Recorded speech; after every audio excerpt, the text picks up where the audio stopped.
A+ ജേതാക്കൾക്ക് ആകാശയാത്ര സമ്മാനിച്ച് Parappanangadi Neduva high school. A+ ജേതാക്കൾക്ക് സൗജന്യ വിമാനയാത്ര സമ്മാനിച്ച് GHSS നെടുവ.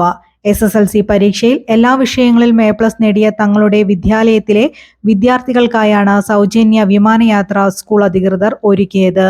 സ്കൂളിന്റെ 105-ാം വാർഷികത്തിന്റെ ഭാഗമായുള്ള പരിപാടികളിൽ ഉൾപ്പെടുത്തിയാണ് ഈ വേറിട്ട വിമാനയാത്ര ഒരുക്കിയത്.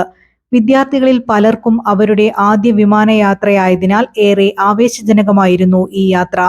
ഒക്ടോബർ 25-ന് കൊച്ചിയിൽ നിന്ന് ആരംഭിച്ച യാത്ര സേലത്തേക്കായിരുന്നു. യാത്രയുടെ ഭാഗമായി വിദ്യാർത്ഥികൾ യുനെസ്കോ ലോക പൈതൃക പട്ടികയിൽ ഉൾപ്പെടുത്തിയ തഞ്ചാവൂരിലെയും ഗംഗൈക്കൊണ്ട ചോളപുരത്തെയും ചോള വാസ്തു ശില്പ സ്മാരകങ്ങൾ സന്ദർശിച്ചു. അധ്യാപകരായ സന്തോഷ്, സുമേഷ്, അനീഷ്, ഷീജ, സൗമ്യ എന്നിവർ യാത്രയ്ക്ക് നേതൃത്വം നൽകി. സർക്കാർ സ്കൂളുകളിൽ വിദ്യാർത്ഥികൾക്കായി അപൂർവമായി സംഘടിപ്പിച്ച ഈ യാത്ര മികച്ച വിജയം കൈവരിച്ച വിദ്യാർത്ഥികൾക്ക് പ്രചോദനമായി മാറുകയും വരും വർഷങ്ങളിലെ കുട്ടികൾക്കും ഇതൊരു പ്രചോദനം കൂടിയാവുകയും ചെയ്യുമെന്ന് അധ്യാപകരും രക്ഷിതാക്കളും അഭിപ്രായപ്പെട്ടു. ഈ യാത്രയ്ക്ക് പിന്തുണയും പ്രോത്സാഹനവും നൽകിയ PTA, MPTA, SMCക്കും അധ്യാപകർക്കും കുട്ടികൾ ഹൃദയം നിറഞ്ഞ നന്ദി അറിയിച്ചു. News desk, Malabari news.